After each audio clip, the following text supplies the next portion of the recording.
Praise the Lord. आनंदित है परमेश्वर की जब उपस्थिति में आते हैं ना, सच बता रहा हूँ, बड़ा अद्भुत आनंद मिलता है, बड़ी अजीब सी शांति, एक अजीब सा सुकून मिलता है। और मैं आज इस बात को बताना चाहता हूँ कि परमेश्वर आज हम में से बहुतों के जीवन में एक गजब का अद्भुत अपने स्वर्गीय आनंद और अपनी शांति को देने जा रहा है। Praise the Lord. कल की एक बड़ी अच्छी बात बताना चाहता हूँ, तब से मैं ना बड़ा आनंदित हूँ। कल रात की एक बात है, रात में लगभग ऐसे ही 2 बजे के आसपास की बात होगी। तो मैं ऐसे लेटा हुआ था और लेटे लेटे मतलब प्रार्थना कर रहा था कि प्रभु तू ना अपनी जो बोरेब कलीसिया तूने बनाई है उसको बहुत बहुत बढ़ा। और जब ऐसा बोल रहा था बोला इतनी भीड़ देना कि लोग समान हो। ये प्रार्थना कौन कर रहा था? मैं कर रहा था लेटे लेटे। तो मुझे एकदम से किसी ने पंच मारा, बोले ये क्या प्रार्थना कर रहा है? हम सब लोग ऐसे ही करते हैं, मैं ऐसे ही करता हूँ।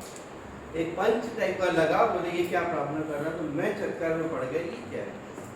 और उसके बाद थोड़ी देर बाद मुझे आवाज़ आई कि ये प्रार्थना कर, ये क्यों करता है कि तेरे यहाँ भीड़ लग जाए, ये प्रार्थना कर कि जितने हो वो पवित्र आत्मा से मतलब लबालब भरे हो। क्या हो? जितने भी हो, लेकिन हर एक पवित्र आत्मा की भरपूरी के साथ में तुम्हारी मतलब होरेब कलीसिया के अंदर लोग बैठे। कितनी बड़ी बात परमेश्वर ने बताया है ना। परमेश्वर बहुत बड़ी भीड़ को नहीं बोलता है, लेकिन जितने हो उसके साथ में वो कैसे हो, उसकी पवित्रता में हो। और उसकी पवित्रता कहाँ से आती है? उसकी पवित्र आत्मा की उपस्थिति में आती है ना। तो आज हम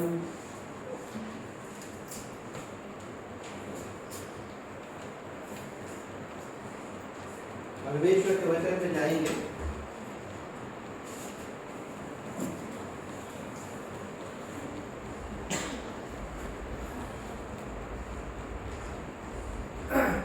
और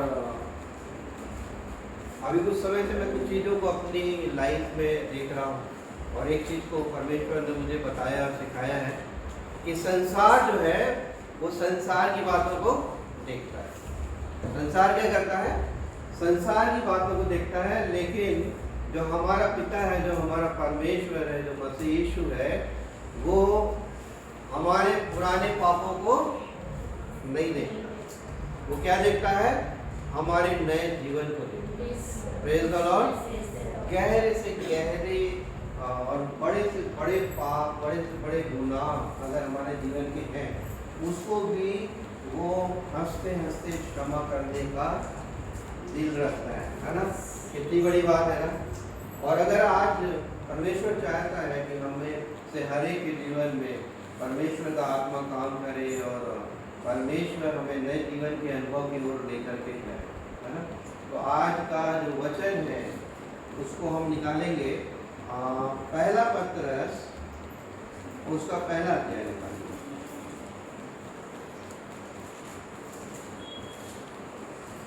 पहला पत्रस तो पहला अध्याय 3 से लेकर के 7 पद तक कोई पढ़ दीजिए।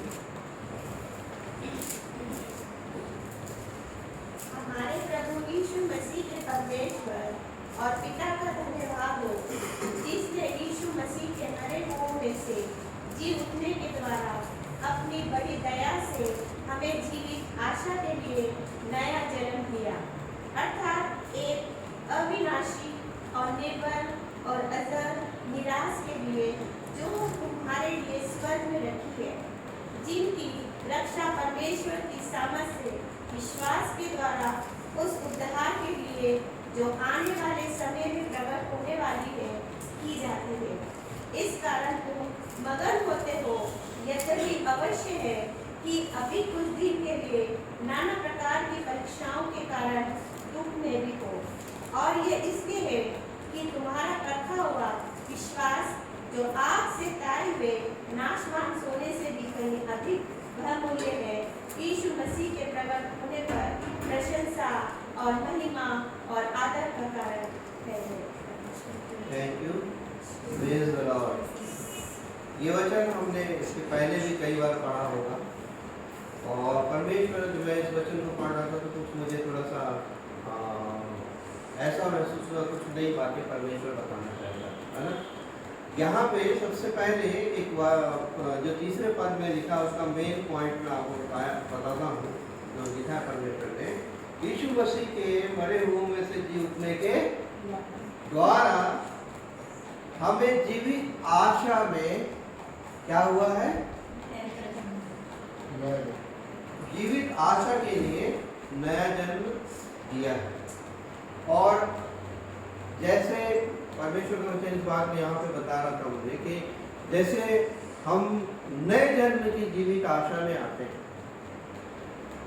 हमने से बहुत सारे लोग ऐसे हैं जो नए जन्म के अनुभव को लिए, और मैं उन सारे लोगों को आह्वान करूंगा, परमेश्वर की ओर से एक बुलाहट को देना चाहता हूँ कि अगर आज हमने अपने नए जीवन की के अनुभव को अगर नहीं लिया है, परमेश्वर से उसके अनुग्रह को मांगे कि वह हमें नए जन्म के स्वाद को चखाए। और परमेश्वर का वचन इस बात को बताता है कि उसके लहू बहाए जाने के कारण ही आपका और मेरा उद्धार हुआ है, और उसी से संभव है। और अगर वो अनुग्रह करे तो ये बात संभव है, लेकिन अगर अनुग्रह ना हो तो बड़ा ही मुश्किल काम होता है। तो परमेश्वर के अनुग्रह को मांगे और हम परमेश्वर के सम्मुख जाए कि हमें परमेश्वर नए जीवन के अनुभव को दे। लेकिन मैं आपको एक बात, आज सब्जेक्ट ये नहीं है, परमेश्वर मुझे किसी और बात के लिए बता रहे हैं कि नए जीवन में के अनुभव में हम जैसे पहुँचते हैं, जैसे हम नए जीवन के अनुभव में पहुँचते हैं तो हमारा तुरंत एक युद्ध स्टार्ट हो जाता है।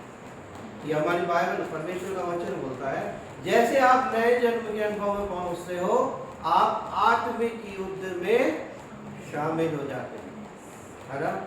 कैसे? शारीरिक युद्ध में नहीं, आप जैसे नए जन्म के अनुभव में जाते हो तो आप आत्मिक युद्ध में शामिल हो जाते हैं। और जैसे आत्मिक युद्ध, आप युद्ध में शामिल हुए तो आपको सारे हथियार भी चाहिए, हथियार चलाना भी सीखना पड़ेगा, ठीक है। किसी ढाल को पकड़ के अपने आप को बचाना सीखना पड़ेगा। तो जैसे हम नए जन्म के अनुभव में जाते हैं तो परमेश्वर का वचन इस बात को बताता है कि हम तुरंत कहीं एक आत्मिक युद्ध में चले जाते हैं। और कैसा आत्मिक युद्ध होता है मैं आपको बताना चाहता हूँ कि जैसे हम युद्ध में शामिल होते हैं तो युद्ध हमारा किससे कर रहे हैं हम लोग? वचन क्या बोलता है? दुष्टता की ताकतों से, ऐसी ताकतों से जो आपको और मुझको डायरेक्ट आंखों से नहीं देखती। और वो ताकतें किस चीज से खेलती है? सबसे ज्यादा वो अगर खेलती है तो हमारे मनों से खेलती है ना। और परमेश्वर बोलता है कि अब सबसे ज्यादा चौकसी किसकी करो? अपने मन की करो। और बड़ा स्मार्ट होती है ये दुष्टता की ताकत। मैं अपने जीवन में देख रहा हूँ और मैं परमेश्वर का धन्यवाद देता हूँ कि मुझे उनको पार करने की समझ परमेश्वर की ओर से मिल रही है। Praise Lord. और कैसी कैसी चीज़ें आती है, जैसे हम परमेश्वर के नज़दीकी में आना चालू होते हैं तो हम चाहते हैं, परमेश्वर का आत्मा चाहता है कि हमें सुधारे। अगर सुधरे होते तो कोई ज़रूरत होती क्या? नहीं होती। लेकिन सच्चाई ये है कि परमेश्वर का वचन इस बात को बताता है कि हमें अपने आप में कोई भी बुराई नहीं दिखती, लेकिन परमेश्वर का वचन इस बात को बताता है कि जब वो आएगा, ठीक है, तो सारी चीजों को प्रकट करेगा, है ना। बहुत तेरे ऐसे थे कि जो बोलते थे कि हम तो पापी नहीं, अय्यूब भी था, उसके जब दोस्त बोलते थे कि तू पापी है कुछ किया है गड़बड़ तो बोलता था नहीं हूँ, लेकिन जैसे परमेश्वर की प्रेजेंस आती है तुरंत बोल देता है मैं, क्योंकि उसकी प्रेजेंस बहुत कुछ आपको और उसको दिखा देती है। तो आज हम इसी बातों को सीखेंगे। जब हम बढ़ते हैं अपने जीवन में तो परमेश्वर चाहता है हम अपने जीवन में बहुत सारी चीज़ों को सही करें, और वो हमारी चीज़ों को सही करता है। और मैं आपको कुछ लाइव प्रैक्टिकल एग्जाम्पल बताना चाहता हूँ अपने जीवन से, और मेरे ख्याल से जो मेरे जीवन में हो रहा है वो यहाँ बैठे बहुत सारे लोगों के जीवन में होता होगा और होगा, और जो आने वाले समय में उस जीवन को जिएंगे उनके भी जीवन में वो चीज़ होगी। अगर वो चीज़ होगी तो उसे जानना और सही तरीके से समझना बहुत जरूरी है। जब हम परमेश्वर में आगे बढ़ते हैं तो हम परमेश्वर के सम्मुख जाकर के बहुत सारी बातों के लिए प्रार्थना करते हैं, है ना। क्या आपके और मेरे अंदर इतनी सामर्थ्य, इतनी ताकत है क्या कि अपने आप को बदल लें? नहीं बदल सकते। वो बदला कैसे जा सकता है? परमेश्वर बोलता है कि जब तुम नए जन्म के अनुभव में आओगे तो मैं तुझे एक सहायक दे दूंगा, और वो तुझे सिखाएगा, समझाएगा, पढ़ाएगा और धीरे धीरे धीरे करके आगे लेके जाएगा। तो जब हम आगे बढ़ते हैं तो बहुत सारे ऐसी चीज़ें आती हैं जो यहाँ पर हमने पढ़ा कि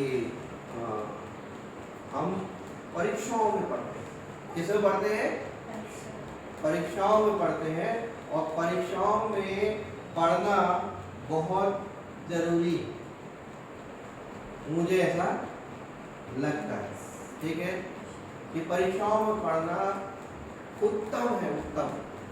ठीक है, अब हम परीक्षाओं में कैसे पढ़ते हैं? जैसे मैं आपको बताऊँ, मैं अपने जीवन में जब आगे बढ़ा था परमेश्वर से प्रार्थना करता था, जब जिस बात के लिए प्रार्थना करूं वही काम मेरे जीवन में तबीयत से चालू हो जाए।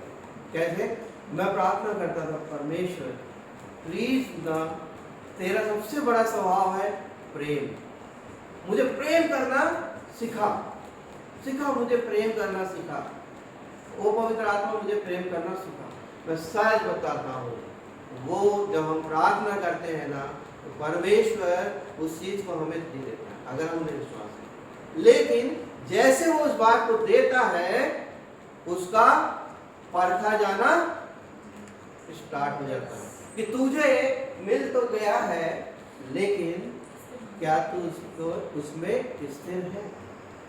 तो जैसे मैं प्रेम के लिए प्रार्थना करता ना कुछ मेरे साथ ऐसा होता था कि मेरे अंदर ना, सच बता रहा, देव उतर चिड़चिड़ाहट और कुछ ऐसी चीजें होने लगती थी कि मेरे को लगता था नहीं। और वहीं पे परमेश्वर की सहायता मैंने अपने जीवन में देखी है कि वो आके रोकता था, बोलता था नहीं, तुमने प्रार्थना किस लिए करी थी? काय के लिए? प्रेम के लिए। हो बचाया परमेश्वर ने, रोक दिया। ठीक है, बहुत सारी जगह पे कुछ चीज हो सकता है कि मैं प्रार्थना प्रेम के लिए कर रहा था और रिएक्शन कुछ और निकल जाता है, लेकिन मैं सच बता रहा हूँ परमेश्वर ने रोक, तो परमेश्वर का धन्यवाद। जब मैंने उसे बोला मुझे परमेश्वर नम्र बना, कैसा नम्र बना? अरे मूसा जैसा नम्र था परमेश्वर में वैसे। तो ऐसी सिचुएशन दुष्टता की ताकतें आपके जीवन में, मेरे जीवन में डालना चालू करती है। नम्र बनना है, ऐसा सिचुएशन क्रिएट करेगा कि आपको क्या कर देगा? कठोर बना देता है कि आपका मन कठोर हो जाए। ये क्या है? हमारी परीक्षाएं है हमारी। ठीक है, जब हम परमेश्वर की बात को मांगते हैं वो हमें देता है, लेकिन जब कोई चीज दी जाती है तो आपको मिली है कि नहीं मिली है चेक तो करी जाएगी, होगी ना चेक। तो जब अगर आपने परमेश्वर से इस नम्रता को मांगा है तो चेक करी जाएगी। तो परमेश्वर का धन्यवाद हो। बहुत सारी बातें मैं परमेश्वर से बोलता, परमेश्वर मुझे ना धीरज देना, और बहुत प्रार्थना करता कि धीरजवंत बना परमेश्वर, तू धीरजवंत है और तू चाहता है कि हम धीरज रखे रहे। अरे मतलब मिनट में धीरज तोड़ने के हथियार वो फेंकता था कि इसका टूटे धीरज। लेकिन मैं परमेश्वर का धन्यवाद देता हूँ, कई बार गिरते लड़खाते परमेश्वर ने वापस खड़ा कर दिया, है ना। वो बोलता है कि अगर तू विश्वास करेगा तो तेरा विश्वास परखा जाएगा। और जब हमारा विश्वास परखा जाता है ना, तो हमारा विश्वास परखा जाना उत्तम है। Praise the Lord. और अगर हमारा विश्वास परखा जा रहा है, हमारा धीरज परखा जा रहा है ना, परमेश्वर ने इसी बात के लिए मुझे वचन दिया है। और 12:30 बजे तो इसी बात के लिए मुझे वचन दिया है। तो आज हम इसको देखेंगे कि जब हम परमेश्वर की बात को समझिएगा, मैं ये बात क्यों बता रहा हूँ, क्योंकि परमेश्वर चाहता है कि जब हम आगे बढ़े तो शैतान की युक्तियों से, उन दुष्टता की ताकतें किस तरह की युक्तियाँ करती हैं उसको जान सकते हैं। और अगर हम किसी बात को जानते होंगे तो उससे बच सकते हैं। तो आज परमेश्वर चाहता है हम प्रार्थना करते हैं, मुझे लोभ से बचा, मुझे लालच से बचा, है ना, उत्कृष्टि से बचा, व्यभिचार से बचा, बुरे विचारों से बचा, मुझे क्रोध से बचा। तो जब हम उस चीज़ को मांगते हैं तो पहले वो ठंडना खटखटा कर पहले चेक किया जाता है। और जब वो चेक हो जाता है तो उसमें फिर हमको परमेश्वर मजबूत बनाता है। प्रेज द लॉर्ड, है ना। तो अब हम इस वचन पे आगे बढ़ते हैं कि पहला चीज है, जैसे हम जीवित आशा के लिए नए जन्म जो उसने दिया, हमारे लिए रख छोड़ा है, जो अजर और अमर अविनाशी निर्मल निराश जो हमारे लिए स्वर्ग में रखी है, इस आशा के साथ जब हम अपने जीवन को जीते हैं, जब हम अपने जीवन में आगे बढ़ते हैं, तो परमेश्वर की सामर्थ के द्वारा से बहुत सारे काम होते हैं जो हमारे जीवन में प्रकट होने वाले हैं। ठीक है, 6वें पद में यहाँ पे लिखा हुआ है, इस कारण मगन होते हो, यद्यपि अवश्य है कि अभी उस दिन के लिए नाना प्रकार की परीक्षाओं के कारण दुख में हो। ये जो वचन जब मैंने पढ़ा था, मुझे ऐसा लगा कि इतना आशीषित वचन है ये ना, परमेश्वर आशीषें इस वचन में बांट रहा है इनको, उन लोगों को जो परमेश्वर को अपने आप को परमेश्वर की अधीनता में ले जा करके उसकी उस इच्छा के अनुसार अपने जीवन को जब जीते हैं, तो बहुत तेरे जीवन में समस्याएं आती हैं, बहुत तेरी परीक्षाएं आती हैं, और उन परीक्षाओं के कारण से बहुत तेरी बार दुख में पड़ते हैं। किसमें पड़ते हैं? दुख में पड़ते हैं। लेकिन जैसे हम दुख में पड़ते हैं तो ज़्यादातर शैतान बहुत चालाक है, गेम प्लान बनाता है। बहुत सारे लोग तो उसको जरूरत नहीं पड़ती, आदमी का लेवल समझ जाता है, ठीक है, लेवल के हिसाब से वो अपने हथियार फेंकता है। अरे कुछ नहीं करने का है, इसको तो सिर्फ थोड़ा सा ना कुछ अच्छी चीज़ दिखा के ये लालच में खुद ही कर देगा, ज़्यादा नहीं करना। अरे बोले ये बहुत सच बोलूँगा सच बोलूँगा सच बोलूँगा बोलता है ना, सिचुएशन ऐसी कुछ क्रिएट कर देता हूँ कि मैं खुद ही खड़ा होकर झूठ बोले लेके आता हूँ। अरे बहुत प्यार मोहब्बत की बात करता है ना, देख कुछ भी पिंच चुबार में इसको भी गुस्सा आ जाएगा, भी सही हो जाएगा, है ना। तो जब हम परीक्षाओं में पढ़ते, जब दुखी होते हैं, तो हमारे को मतलब गिरने के या लड़खड़ाने के बहुत सारी संभावनाएं बनती हैं। लेकिन जब परमेश्वर का वचन इस बात को बोलता है कि हम ऐसी स्थिति में क्या हो, मगन हो, जब ऐसी स्थिति हो तो परमेश्वर पौलुस इस वचन में क्या बोल रहा है अपने साथियों से, धन्य है कि तुम मगन हो। मगन मतलब क्या होता है मालूम? जब आप किसी चीज में लीन हो जाते हो, जब आप किसी चीज में आनंदित हो जाते हो, तब उस चीज में आप मगन हो जाते हैं, है ना। और यहाँ पर परमेश्वर का वचन इस बात को बताता है कि जो उसके सेवक थे, जो उसके दास थे, वो दुख में भी थे, तकलीफ में भी थे, लेकिन किस क्या थे? मगन थे। और मगन इंसान तभी हो सकता है जब वो आनंद में हो, तभी हो सकता है जब वो शांति में हो। ठक ठुक चलता रहेगा, क्या मगन हो सकते हो किसी एक जगह पे, है ना। तो मगन इंसान तभी हो सकता है जब हम आनंदित हो। और जब युद्ध होता है और किसी परीक्षा को पार करना है, किसी परीक्षा को होता है परमेश्वर का वचन कि जब हम परीक्षाओं से आगे बढ़ते हैं तो धीरे धीरे सिद्ध होते जाते हैं। और उसका परमेश्वर बोलता है कि मैं अपने लोगों को धीरे धीरे धीरे करके बढ़ाता हूँ, मैं उस उद्धार के स्थान तक अपने लोगों को वो लेकर के जाता है ना। और जब हम परीक्षाओं की स्थिति में होते हैं, हर जीवन के में आती है, तो परमेश्वर बोलता है कि परीक्षा, एक एग्जाम्पल मैं देना चाहता हूँ, किस तरीके से परीक्षाओं का सामना करें। ऐसा कोई इस पृथ्वी में इंसान नहीं पैदा हुआ। दो तरीके के लोग हैं जो परीक्षा में पढ़ते हैं, ध्यान रखना। एक वो लोग होते हैं जो बोलते हैं अरे मेरे साथ ही ऐसा क्यों होता है हर बार, सारे लफड़े मेरे साथ होता है क्या ऐसा? मालूम ये कौन होते हैं? बुरा मत मानिएगा, मैं किसी को इंडिकेट करके नहीं बोल रहा हूँ, लेकिन सच बता रहा हूँ, ये मेरे साथी को होता है। ये वो लोग होते हैं जो परमेश्वर की समीपता को जानते हैं,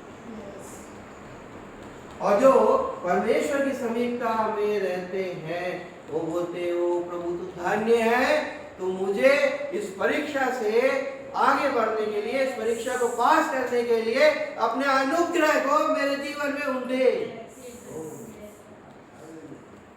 वो बोलता है अपने अनुग्रह को मेरे जीवन में उंडे। लेकिन बहुत सारे लोग क्या करते हैं, सारी समस्या में मिला, दुनिया में और कोई मिल नहीं रहा, ये भी समस्या मेरे साथ, ये भी समस्या मेरे साथ, ये भी परीक्षा मेरे साथ। अरे भाई आगे ये हो क्यों रहा है, समझ तो लो।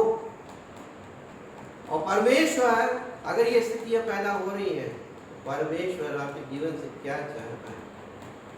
वो इस दूर संसार में ऐसा कोई बात नहीं है, वो सर्वशक्तिमान है, सर्वशक्तिशाली है, असंभव को संभव करने वाला परमेश्वर।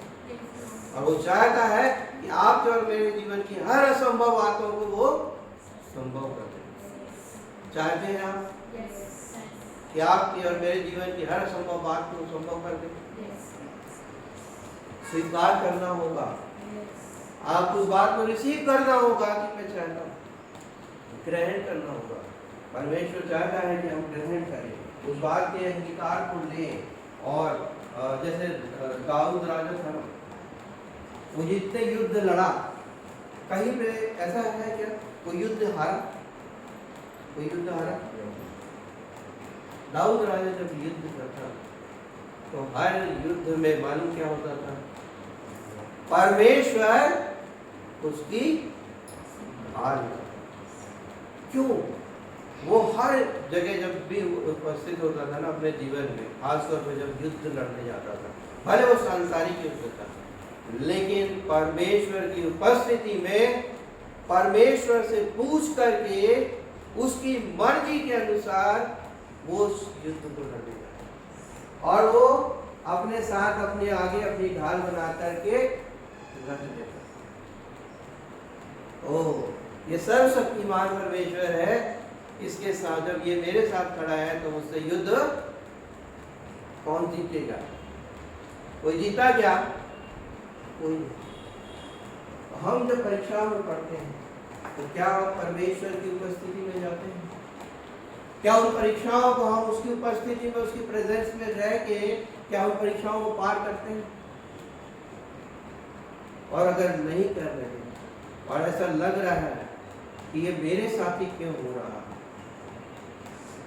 ठीक है, तो प्रार्थना करें कि परमेश्वर आपके जीवन में काम करे और आपको अपनी प्रेजेंस में लेकर के आए। आमेन। देखिए, जब हम आमेन बोलते हैं ना तो इस बात को अपने लिए ग्रहण करते हैं। हम में से कोई एक ऐसा है क्या जो ये चाहता है कि मैं यहाँ छूट जाऊं और सब वहाँ चले जाएं? कोई नहीं, सब जाना चाहते हैं, लेकिन अगर जाना है खुद को तो जिम्मेदारी भी खुद को लेनी, ठीक है। अब यहाँ पे जब परमेश्वर का वचन बोलता है कि जब आप उसमें रहो तो आप परीक्षाओं में पढ़ो, तो आपकी और मेरी स्थिति कैसी रहती है? कैसी रहनी चाहिए? परमेश्वर के वचन से देखते हैं, निकालेंगे याकूब उसका पहला अध्याय, याकूब उसका पहला अध्याय और उसके 2 और 4 पद को पढ़ेंगे। देखिएगा, परमेश्वर जब हम परखे जाते हैं, जब हम परीक्षाओं में पढ़ते हैं, तो परमेश्वर हमसे क्या चाहता है, हम कैसे रहे, पढ़ेंगे। हे मेरे भाइयों, जब तुम नाना प्रकार की परीक्षाओं में पढ़ो तो इसको पूरे आनंद की बात समझो। Praise the Lord. Praise the Lord. परमेश्वर क्या बोल रहा है वचन, कि जब नाना प्रकार की परीक्षाओं में पढ़ो तो आनंद की बात समझो। इसका मतलब है कि जब परीक्षाओं में पढ़ो तो क्या, कैसे रहो, आनंदित रहो, आनंदित रहो, आनंद में रहना, आनंदित रहना। ये परमेश्वर का वचन बताता है कि जब हम आनंदित रहते हैं और नाना प्रकार की परीक्षाओं में पढ़ते हैं, तो हर परीक्षाएं हमारे लिए बहुत छोटी सी हो जाती है, जो हमारे जीवन से खत्म हो सकती है ना। लेकिन तब परमेश्वर क्या चाहता है कि जब हम परीक्षाओं में पढ़े तो हम आनंदित रहें। हम में से कितने लोग अपने आप को परखने की जरूरत है?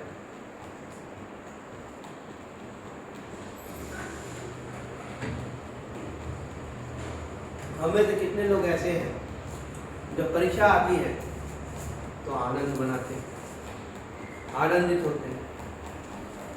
बड़ा मुश्किल है ना। लेकिन सच बता रहा हूँ, बहुत आसान है, बहुत मुश्किल तभी है जब आप उसके साथ नहीं हो। मैं सच बता रहा हूँ, वो आ गया ना तो वो आनंद अपने साथ लेके आता है, वो शांति अपने साथ लेके आता है, उसके साथ रहो तो, है ना। तो परमेश्वर बोलता है कि जब परीक्षाओं में पढ़ो परमेश्वर वचन तो आनंद करो, उसको आनंद की बात समझो।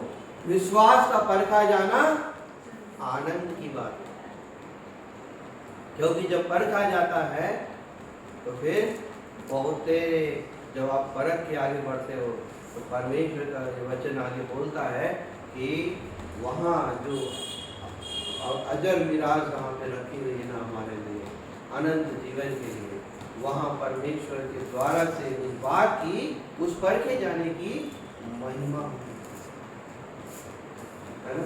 ये वचन आगे बोलता है और परमेश्वर चाहता है, मैं आपको एक छोटा सा एग्जांपल देना चाहता हूँ, वचन नहीं निकालूंगा क्योंकि समय के हिसाब से अपन करेंगे। आप सभी लोग जानते हैं पौलुस और सीलास, सब जानते हैं है ना। प्रेरितों के काम में आप देखेंगे मेरे ख्याल 22-21 में 20 में कुछ होगा, 16 अध्याय में लिखा हुआ है प्रेरितों के काम में कि पौलुस और सीलास जब परमेश्वर के राज्य के लिए काम कर रहे थे तो उनको उठा के क्या किया गया था, बंदी गृह में डाल दिया गया था कि जा, मतलब परीक्षाओं में समय। और पौलुस ने जितनी भी पत्रियां लिखी, उन पत्रियों में जिन बातों को सबसे ज्यादा लिखा, आनंदित रहो, आनंदित रहो, आनंदित रहो। खुद मजा करके ये नहीं लिखा, कैसा लिखा, क्या ज्यादातर जीवन या समय कहाँ निकाल दिया पौलुस ने, बंदी गृह में निकाल दिया। कहाँ से बोल रहा था बार बार, अरे आनंदित रहो। जबकि अगर सांसारिक तौर पे देखा जाए तो वो उसको तकलीफों में और प्रताड़नाओं में रखा गया था, है ना। उस जगह से वो बोल रहा था क्योंकि वो किसके साथ था, उस शांति के राजकुमार के साथ, है ना, जो उसको शांति दे रहा था, जो उसको आनंद दे रहा था, ठीक है। और उस तकलीफ वाली स्थिति में पौलुस बोलता है आनंदित रहो। कितनी अच्छी घटना लिखी है कि जब वो लोग आधी रात का समय हुआ और पौलुस और सीलास परमेश्वर से प्रार्थना करने लगे, जोर जोर से क्या करने लगे, प्रार्थना करने लगे। और प्रार्थना करते करते परमेश्वर का भजन गाने लगे, होशन्ना होशन्ना, हो तेरी महिमा हो, और पता नहीं क्या क्या गा रहे होंगे। वो जब वो जोर जोर से गाने लगे तो क्या हुआ? वो कैसे गा रहे थे? रोते हुए गा रहे थे क्या? वो लोग कैसे गा रहे थे पता है? कैसे परमेश्वर की महिमा कर रहे थे? पूरे आनंद के साथ परमेश्वर की महिमा। और जब वो आनंद से भर के उसकी भक्ति में जब उसकी महिमा करने लगे तो क्या हुआ? अरे वो जो सलाखें साखले थी ना, जिसको बड़ा से बड़ा पहलवान आके तोड़ नहीं सकता था, वो ऐसे टक करके टूट के गिर गई। और सारी जो लॉक लगा रहता था ना, वो सारे लॉक टूट गए और दरवाजे क्या हुए? खुल गए।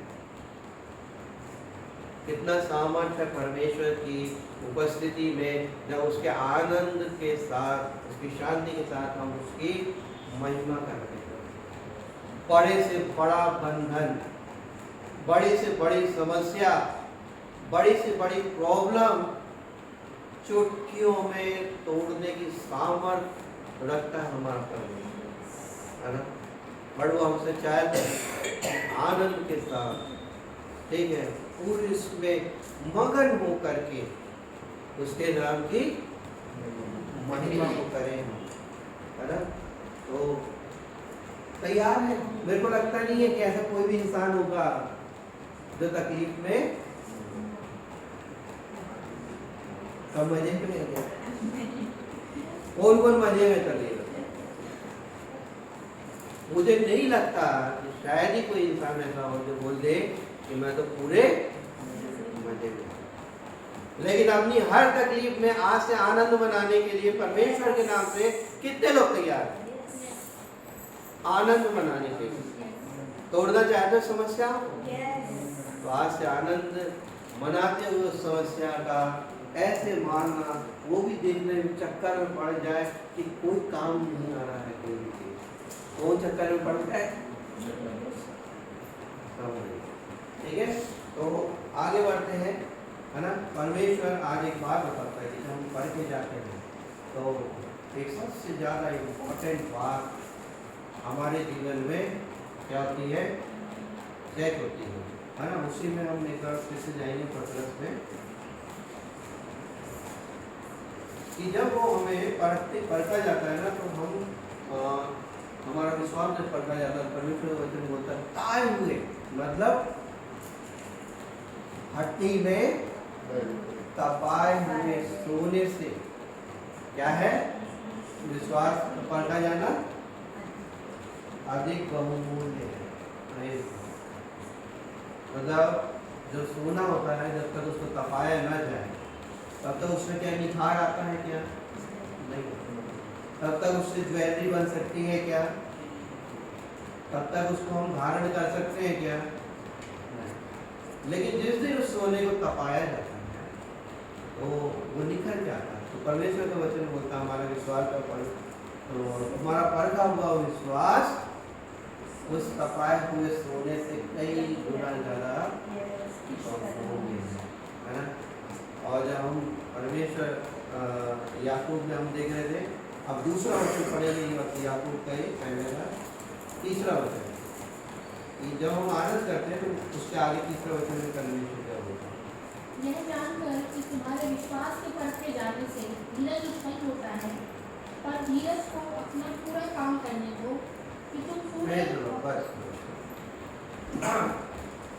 जब हमारा विश्वास परखा जाता है तो क्या उत्पन्न होता है? धीरज। ठीक है, और हम सबसे ज्यादा क्या खोलते हैं अपने जीवन में? धीरज खोलते हैं।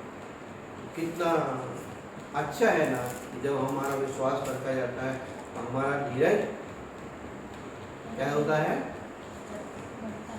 धीरज बढ़ता है, धीरज उत्पन्न होता है ना? और यहाँ पे परमेश्वर का यह वचन बोलता है कि धीरज को अपना पूरा काम कर देते। और मैं अभी वचन से तो नहीं बोलूँगा, लेकिन मैं इस बात को मैं अपनी रश्मि से, वाइफ से शेयर कर रहा था कि जब मैं धीरज के बारे में परमेश्वर में मनन कर रहा था, वो कर रहा था, तो परमेश्वर ने मुझे इस बात को बोला अंत तक बुरी से बुरी स्थिति तक धीरज धरे रखना और देखना मैं पलट के सब कुछ कैसा करूँगा। परमेश्वर कैसा धीरज चाहता है कि हम रखे रहें। लेकिन सच में अगर परमेश्वर के सम्मुख हम अपने धीरज को रखे रहते हैं तो हमारा धीरज कैसा होगा। परमेश्वर के वचन से देखते हैं कि हमारा परमेश्वर क्या करता है, हमारा धीरज कैसा होना चाहिए। पहला पत्रस में फिर से जाएंगे, उसका दूसरा अध्याय निकालेंगे। पहला पत्रस उसका दूसरा अध्याय और उसका 20वां पद पढ़ेंगे।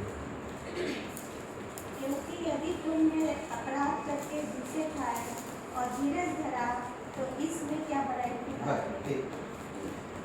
परमेश्वर क्या बोल रहा है, वचन क्या बोलता है कि खूब अपराध किया और उसके बाद देख गुस्सा करे और बोले ठीक है भैया मान ले, है ना।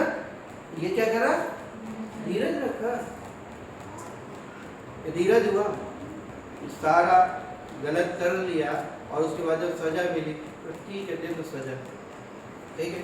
नहीं, परमेश्वर का वचन यहाँ पे आगे क्या बोल रहा है, समझिएगा अच्छे से जी। आगे, पर यदि भला काम करके दुख उठाते हो और धीरज धरते हो तो ये परमेश्वर को भाता है। Praise the Lord. परमेश्वर कैसा धीरज चाहता हमसे भले काम कि आप किसी के पास जाओ, वो उसकी सेवा कर दो, उसके लिए बहुत अच्छा कर दो, बहुत सारी चीज़ें ऐसी करो जो वो सोचा भी ना, सारी भली भली बात। और उसके बाद जब आप कर दे और उसके बाद वो बोले पर घूमे यहाँ से घूसे ही घूसा बना, क्या बोलता मुझे पहले ही बोला ना, क्या कोई मुक्के मारे अगर हम गलत करें, हम तो गलत नहीं करें, घूमे और सामने वाले को पीछे से दिया टमाटर। परमेश्वर क्या बोलता है, ऐसी स्थिति में जो धीरज रखता है वो परमेश्वर को मानता है ना। प्रेज़ द लॉर्ड, ठीक है। और हमको अगर हमने गलती से किसी का 2 रुपए का भी भला कर दिया ना, और अगर उसने थोड़ा सा भी कुछ भी किया, रिएक्ट किया ना, सच बता रहा हूँ क्या होता, हम तुरंत अच्छा मैंने तेरे लिए ये सब और तू मेरे साथ ऐसे। परमेश्वर ये सब हमारे जीवन से नहीं करती। इस बात को परमेश्वर मैंने सच बता रहा हूँ मुझे सिखाया है और लगातार सिखाया, मैं सीखूँ, ऐसा नहीं है। और मैं अपने जीवन में बहुत सारे बदलाव को महसूस करता हूँ और परमेश्वर चाहता है कि हम धीरज धरें, तो ऐसा करें जो परमेश्वर को है ना। और एक आनंद की बात बताऊँ, सबसे आनंद की उस बात को पढ़ के मैं बहुत आनंदित हुआ, क्योंकि जब ये धीरज पे मैं वो कर रहा था बहुत सारी चीज़ें मेरे जीवन में हुई, लेकिन मैंने एक वचन को देखा, उस वचन को पढ़ने के बाद मैं पढ़ूंगा नहीं, उसके बाद इस बात को मैं यहीं पे ज्वाइन करूँगा, क्योंकि हमारा प्रभु भी है कि कुरंतियों में ये बात लिखी हुई है 10 पहला कुरंती उसका 10 अध्याय उसके 13वें पद में, निकालने की जरूरत भी नहीं है, मैं बता देता हूँ। वहाँ पे एक आनंद की बात लिखी हुई है, जब आप इस सारी स्थितियों से परखे जा रहे होंगे, आपका धीरज परखा जा रहा होगा, आपका संयम परखा जा रहा होगा, ठीक है, आपकी बहुत तेरी बातें परखी जा रही होंगी, तो परमेश्वर का वचन हमें इस बात को बताता है कि तेरे सहने से बाहर तेरी परीक्षा ना होते रहना। Hallelujah, praise the Lord. ओ मेरा और आपका परमेश्वर जानता है कि आपकी और मेरी सहने की क्षमता कितनी है। आनंद की बात है ना, है ना। और एक बात और बोल दूं, अगर ये लग रहा है कि कुछ लिमिट से ज़्यादा ही बढ़ता जा रहा है, लगता है मुझे और हर मनुष्य को शायद लगता है कुछ लिमिट से ज़्यादा हो रहा है। धन्यवाद करो, क्योंकि परमेश्वर जानता है कि आपकी लिमिट इससे कहीं ज़्यादा है और वो आपको उस स्थिति में ही परख रहा है, और जितना परखा जाता है उतना मजबूती से निकाला, है ना। तो परमेश्वर का धन्यवाद करो। वो कभी भी टूटने से ज़्यादा, कभी सहने से ज़्यादा नहीं पड़ता। और जब भी परखे जाए आनंद में चले जाइए। और देखिए कैसे चुटकियों में वो सारे बंधन, वो सारी बातें जो हम तोड़ नहीं सकते वो टूट जाती है। Praise the Lord. सारी बातें, सारी महिमा परमेश्वर की। आइए हम छोटी प्रार्थना करेंगे। धन्यवाद धन्यवाद धन्यवाद धन्यवाद देते हैं हमारे जीते पिता परमेश्वर, आज के अद्भुत वचन के लिए मेरे प्रभु जी। हम सब मिलकर मेरे पिता परमेश्वर आपकी महिमा करते हैं। हर एक बातों के लिए प्रभु जी आपको महिमा देते हैं प्रभु जी, आपको आदर देते हैं। सब कुछ आपका है, आप योग्य हैं प्रभु। धन्यवाद के साथ ओ प्रभु जी आपका वचन, वो आज तुमने जो बीज को बोया है मेरे पिता परमेश्वर, वो हर एक के जीवन में प्रभु जी बोया जाए। ओ मेरे पिता परमेश्वर, हर एक भूमि को मेरे पिता परमेश्वर उपजाऊ बनाना प्रभु, ताकि बहुतायत से फल को लाने वाली प्रभु जी। धन्यवाद देते हुए मेरे पिता परमेश्वर, हर एक बातों को प्रभु जी सारी महिमा और सारे आदर के साथ आपके सम्मुख मान लेते प्रभु जी। आमीन।